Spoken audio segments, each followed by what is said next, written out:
Hello, galerinha, beleza? Estamos aí para mais um dos nossos vídeos do Carinho e Firmeza com os Filhos. Quero saber se vocês estão conseguindo acompanhar, colocar em prática. Esse é o terceiro da série. Eu achei que ia ser somente 6 episódios, mas não vai poder ser, porque essa série certamente vai ter que ter mais episódios, né, mais vídeos aí, pra gente não perder nada do livro, tá? Então, fica com a gente e vamos para mais um capítulo, né? Nós já lemos sobre não há educação sem autoridade, nós já lemos a introdução, já lemos a sinopse, tudo, né? Já conversamos sobre. E hoje nós vamos falar sobre o que é a educação com personalidade, isso mesmo. Esses barulhinhos que vocês estão escutando aqui atrás é o meu pequeno que não dormiu ainda, já são 11h05 da noite. E ele não dormiu ainda porque ele acabou indo dormir muito tarde de tarde, e já viu, né? Sono de tarde, muito tarde, tá nisso aí. Então, o que é essa educação com personalidade? A educação com personalidade significa que os pais fazem 3 coisas. Fazem valer eficazmente os seus direitos de pais, ao mesmo tempo que respeitam também os direitos dos seus filhos. Fazem com que, Fazem com que os filhos percebam e compreendam a mensagem que desejam transmitir, na qual se incluem os desejos, interesses e sentimentos dos próprios pais. Ou seja, tem uma mensagem clara, objetiva, né? Não ficam ali redemoinhando na volta do assunto de interesse. E 3, tomam posição quanto ao que deve ser feito com relação aos filhos e levam a cabo o que tiverem decidido, sem mudança de opinião. A gente já falou aqui no vídeo passado, se eu não me engano, né, que a gente tem que ter, né, flexibilidade, mas em alguns casos a gente tem que manter a firmeza. Quais são esses casos? Bom, naquilo que eu disse não,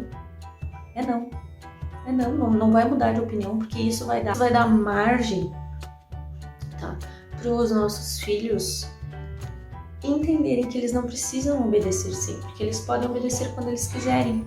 E aí degringolou tudo, aí vai ser uma bagunça, porque eles precisam ter o limite estabelecido, eles precisam ter, né, as suas limitações, né? Eles precisam andar dentro de um quadrado, né? E aí, se a gente tira uma delimitação do quadrado, eles já saem voando por aí.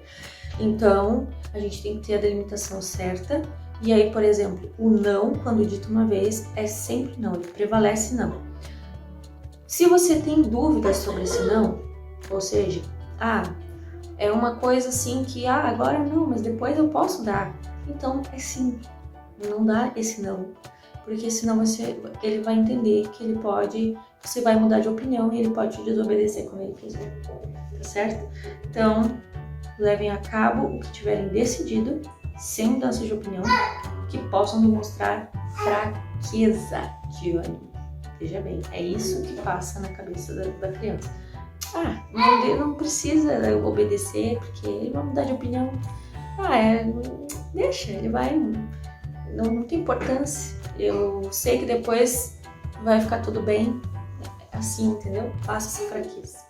Como que a gente pode, então, fazer as coisas acontecerem da melhor maneira possível para a educação dos nossos filhos funcionar? Dando uma ordem de forma vaga ou voltar atrás na exigência de que o filho a cumpra, são atitudes que prejudicam o processo educativo. Vejam bem, dar ordem vaga ou voltar atrás, acabei de falar isso, né? Voltar atrás na exigência de que o filho cumpra são atitudes que prejudicam o processo educativo. Se a indicação não é clara, a clareza aí de novo, compreensível e direta, a criança sentir-se-á menos induzida a cumpri-la. Se o pai e a mãe anunciam uma decisão, mas depois voltam atrás, a criança entenderá que tem margem para fugir ao seu cumprimento. tanto nesse caso como nos futuros. Ou seja, não há a necessidade de obedecer, então eu não preciso obedecer, entendeu? Não faz diferença. Porque meu pai e minha mãe mudam de decisão toda hora, então eu não sei o que eles realmente querem, o que realmente é importante, não sei. O que nós precisamos buscar então, né? A atitude que os pais devem ter está entre esses dois extremos. Com personalidade, tá?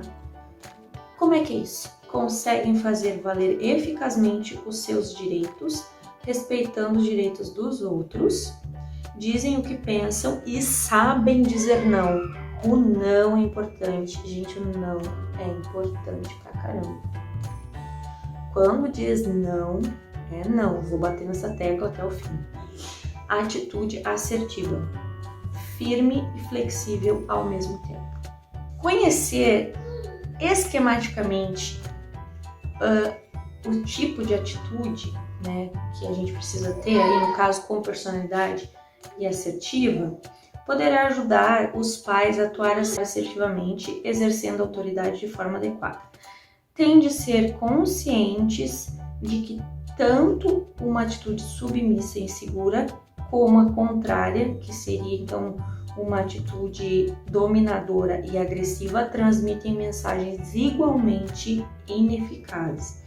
A mensagem adequada e eficaz é comunicada pela atitude assertiva, acompanhada por uma firmeza equilibrada e pela flexibilidade requerida por cada situação. Ou seja, cada situação é uma situação, cada circunstância é uma circunstância, deve ser analisada particularmente, né, para não ser tudo generalizado ali e a gente não conseguir lidar com ela, com essa situação que se coloca na nossa frente em relação aos nossos filhos. A função de primeiros e principais educadores que os pais detêm exige deles, sem sombra de dúvida, uma atitude educativa assertiva, firme e flexível ao mesmo tempo. Tá, e aí? Como ter essa atitude assertiva, né? Para ajudar, né, os filhos a entendê-lo, você deve transmitir-lhes mensagens do seguinte estilo: eu amo você demais para permitir que se comporte assim. Este seu problema de comportamento tem que terminar e eu estou disposto a fazer o necessário para que isso aconteça e para que você compreenda que eu falo sério. É preciso acrescentar, porém, que não se demonstra autoridade apenas com ameaças, correções e castigos, mas com ajuda e estímulo, como adiante veremos, e igualmente quando se tem a honestidade de reconhecer os próprios erros. Nós pais temos erros também, nós temos que reconhecer isso quando a gente está errado, tá? Educar é ir à frente, é preparar-se. É isso que nós estamos fazendo aqui, nós estamos estudando. Tem gente que estuda aí sobre diversos assuntos, diversos aspectos da vida prática, né? Estuda para fazer uma boa comida em casa, estuda até mesmo para ser uma boa dona de casa, hoje temos cursos para isso. Estuda para conhecer mais a sua fé, estuda para diversas coisas, mas não estuda para maternar, né? E eu acho que isso é um equívoco. A gente precisa sim estudar para maternar, sabe? Buscar elementos, instruções que vão nos acrescentar conhecimento para que a gente possa tomar as atitudes necessárias para melhorar a nossa vida e a dos nossos filhos, né? Para a gente ter um olhar mais voltado para eles também e para nós como mães, melhorar, sabe, a nossa própria vida. Então, assim, exige dos pais o esforço de estudar e assistir a cursos e conferências. É o que nós estamos fazendo aqui. Há muita experiência acumulada, prática e acadêmica que pode ajudá-los e servir-lhes de orientação na sua difícil e apaixonante tarefa. Porque é difícil, a gente sabe que eu tô aqui falando com vocês, porque para mim também é difícil. Estou lendo esse livro porque para mim também é difícil. Estou querendo aprender com vocês aí também. Concretamente, existem 3 capacidades chaves para o exercício da autoridade assertiva que todos os pais podem e devem aprender. Vamos lá. A número 1, falar claro, significa usar a forma de expressão mais conveniente para conseguir que os filhos escutem.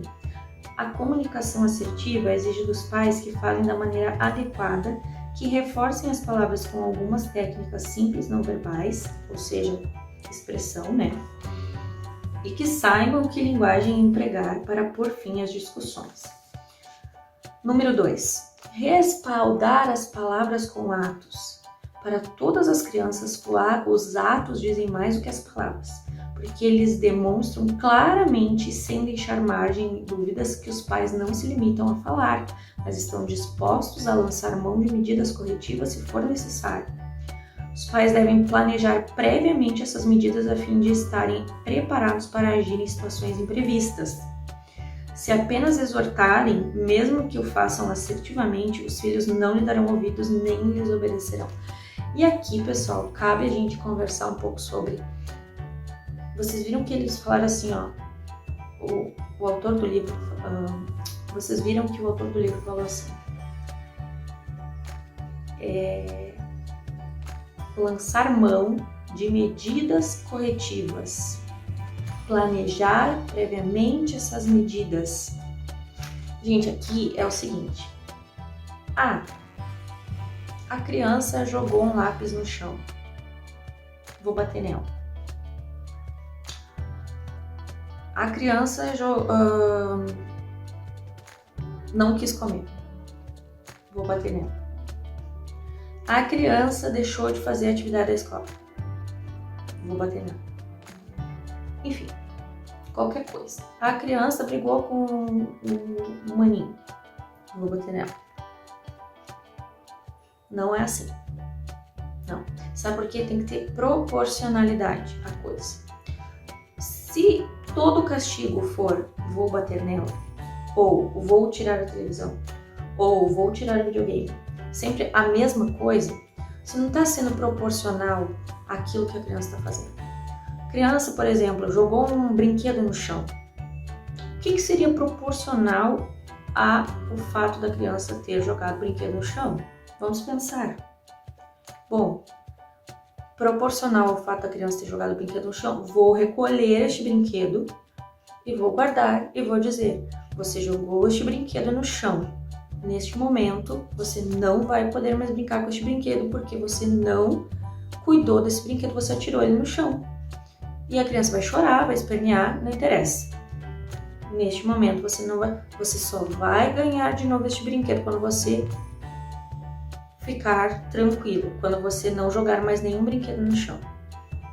Quando você fizer o que a mamãe tá me dizendo para você fazer.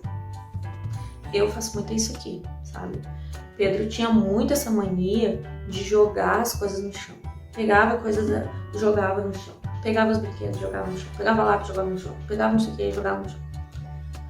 Um dia, a gente comprou um brinquedo de Dia das Crianças. Muito lindo. E muito legal pra ele. E aí, o que aconteceu? Não deu uma semana, ele se irritou, porque ele se irritava, sabe? E ele pegou e pá, jogou o brinquedo no chão com tudo. Ai, aquilo me doeu tanto. Não por causa do brinquedo, mas pela atitude dele. E aí eu pensei, o que seria proporcional nesse caso? Foi aí que eu tive essa ideia. Aí eu peguei o brinquedo e disse assim, filho, a mamãe tá tirando esse brinquedo de ti agora, porque você jogou esse brinquedo no chão, esse brinquedo era novo, a mamãe e o papai compraram pra você de Dia das Crianças, você jogou esse brinquedo no chão, então agora por causa disso você vai ficar sem esse brinquedo. Você só vai ganhar esse brinquedo a partir do momento que você não jogar mais nenhum brinquedo no chão. E, gente, ficou mofando aquele brinquedo. Olha, um mês, eu acho que ele ficou sem mexer naquele brinquedo. E aí ele até perguntava, eu posso? Não, porque, né, tinha que cumprir com as regras que eu tinha colocado, né. Aí um belo dia, tava tudo bem, ele já realmente tinha parado com aquela função, porque eu já tinha, inclusive, tirado outras coisas dele. E aí eu retornei com aquele brinquedo, sabe? Aí ele ganhou um pega-peixe, sabe aqueles pescaria de peixinhos, né? Ganhou aquilo. Aí um belo dia ele jogou no chão. Eu fiz a mesma coisa. Porque a gente tem que repetir as ações, a gente tem que ser consistente, né? Sempre buscar consistência nas nossas ações. E aí hoje, meu marido disse, amor, posso, né? Porque a gente tem que ter unidade, né? Tem muito isso. E aí eu disse sim, pode pegar, pode brincar, porque já faz tempo também que eu tinha tirado, então não faz sentido, né? E só que assim, a gente falou, ó, se tu jogar um peixe no chão, eu vou guardar. E não vai ter de novo, até tu melhorar a atitude. Então a gente tem essas práticas, né? Vindo assim no dia a dia. E aí a gente tem que pensar sobre isso, porque, por exemplo, a gente não pode, a criança não quis comer, a gente não pode tirar almoço e janta da criança, a gente não pode fazer isso, porque a ideia é que eles comam, né, a comida. Então, o que eu posso fazer que é proporcional ao fato deles fazerem alguma coisa com a comida? Bom, então você não vai comer a sobremesa, você não vai comer o chocolate, você não vai, entendeu? Você não vai comer aquilo que você quer comer. E você vai comer o que você tem que comer, que é o alimento. O alimento, esse a gente nunca pode tirar, isso nunca pode acontecer.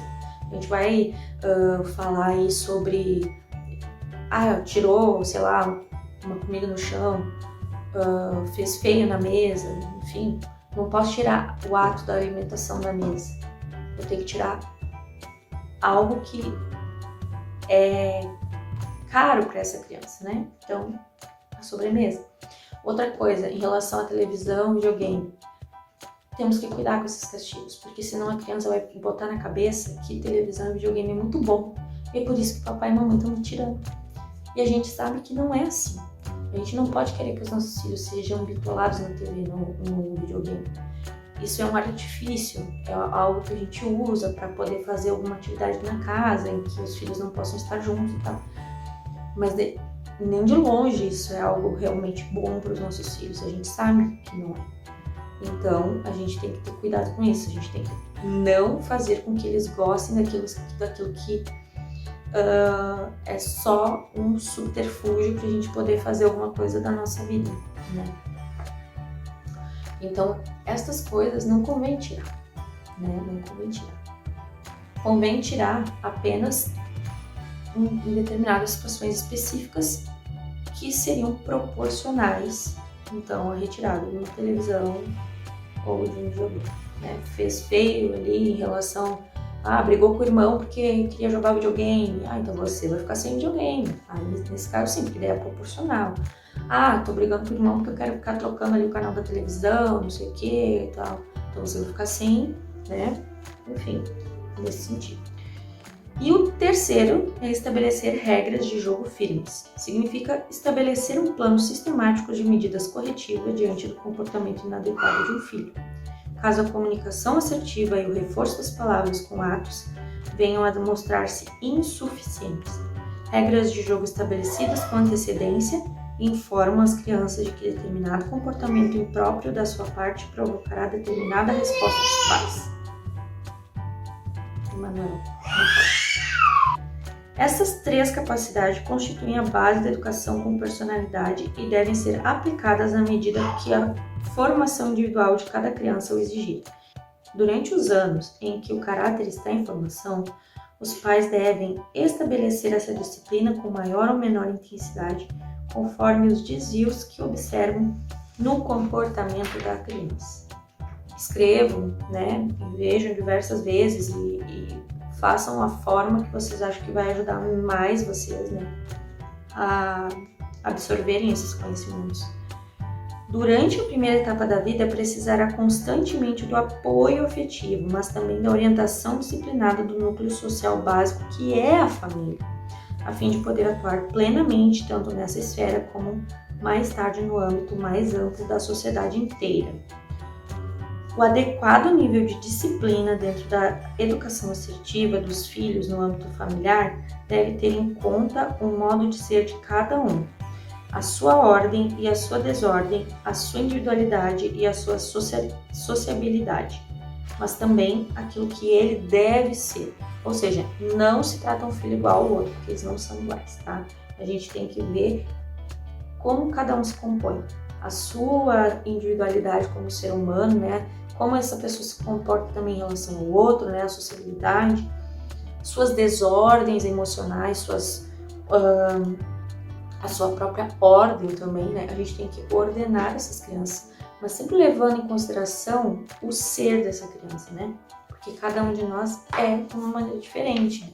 E a gente não pode querer botar todo mundo num potinho. Então, um obstáculo que os pais costumam encontrar ao lidarem com situações problemáticas é que frequentemente tendem a aplicar aos filhos os mesmos padrões de conduta que lhes foram ensinados a eles, né?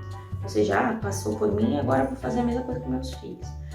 Mas que podem muito bem não se aplicar a uma geração posterior, né? Porque cada geração é diferente. É comum que as crianças de hoje, por influências externas, se comportem de maneira diferente da dos seus pais quando eles tinham a mesma idade. Isto induz os pais a manifestar as suas preocupações, dizendo coisas deste tipo: eu nunca me comportei como faz meu filho, ou o meu filho diz coisas que eu nunca teria sequer pensado em dizer.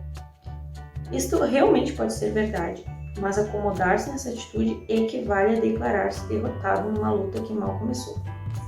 É verdade que educar hoje em dia é muito mais difícil do que antigamente, entre outras razões porque o núcleo familiar está mais ameaçado, intimidado e pressionado. Em contrapartida, porém, as relações entre pais e filhos são muito menos rígidas e os canais de comunicação estão mais abertos. Basta saber usá-los para que a água corra mais clara e cristalina. E por último aqui, para terminar este capítulo, né? Diz o seguinte: os impedimentos que mencionamos podem levar um pai à frustrante conclusão de que não pode fazer nada para melhorar o comportamento dos filhos.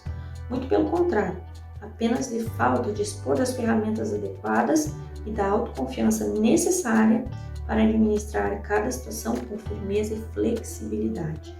Isto é, assertivamente, tá? Então, aqui nós temos como ter uma educação com personalidade assertiva, né? A gente viu várias coisas aqui que são bem importantes para a gente rever os nossos conceitos em relação ao nosso maternar e tentar melhorar em algumas áreas, né?